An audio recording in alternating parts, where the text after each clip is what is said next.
Allez, le Club Culture d'Europe 1 matin, on commence Nicolas Caro avec le livre du jour. Ce matin, alors ce n'est pas un roman, mais un recueil de nouvelles. Je sais combien vous les aimez. C'est mon combat. Malheureusement, en France, on ne fait pas ou plus beaucoup de place aux nouvelles, alors on les a laissées aux Américains.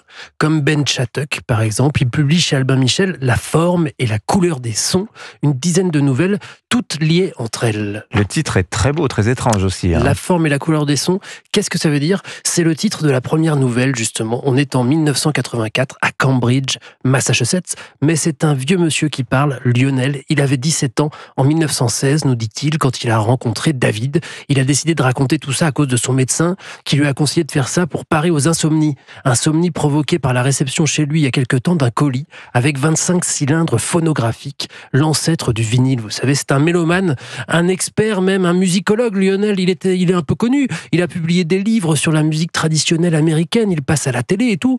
Il a l'oreille absolue et surtout, il voit et il sent les sons.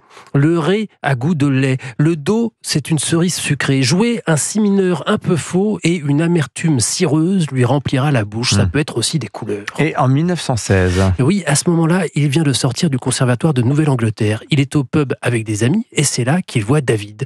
Il joue du piano. Ça lui rappelle une chanson que jouait son père quand il était enfant dans le Kentucky. Alors il s'approche, ça l'intrigue. David a les yeux fermés, une cigarette coincée entre les lèvres. Lionel se plante devant, l'autre ouvre les yeux. « Où as-tu appris cette chanson ?» demande Lionel. « Dans un marais du Kentucky », répond le pianiste. « Je viens du Kentucky », dit Lionel.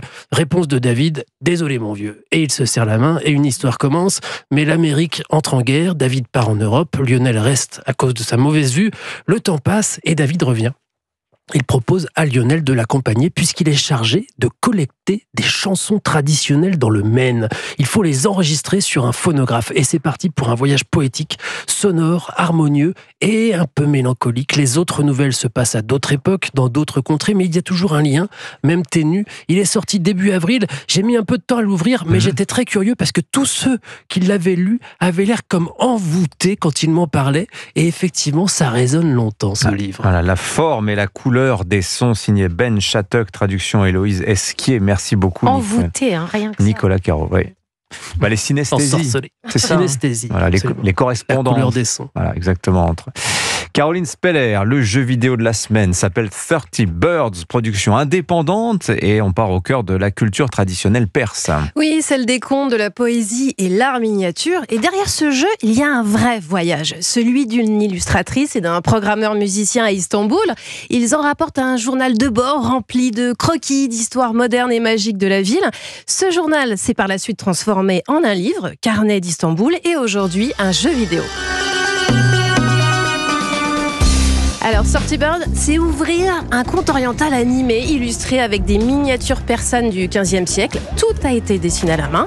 Notre aventure se déroule dans une ville composée de lanternes flottantes, dont chaque face grouille de détails, de couleurs vives et de personnages rappelant les origamis. Et pour le scénario, le jeu est allé chercher du côté des 1001 nuits.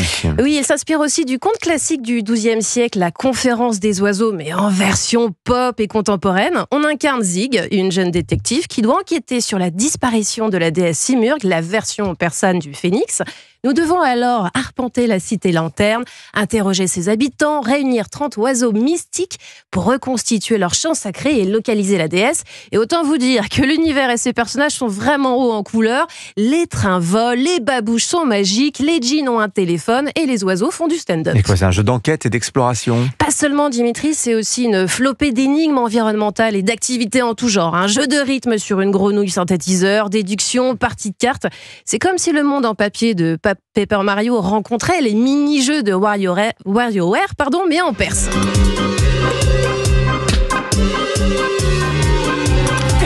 Dirty Bird, c'est un mélange de créativité, d'humour, de poésie et une vraie tendresse pour les petites absurdités du quotidien. Ouais, jeu original, accessible, coproduit par Arte France et la RTBF. Oui, exactement. Les chaînes de télévision se mettent à faire des jeux vidéo intéressants. C'est à retrouver sur PC et sur console. Merci Caroline Speller, merci Nicolas Caro, merci Vincent Hervouet, à demain.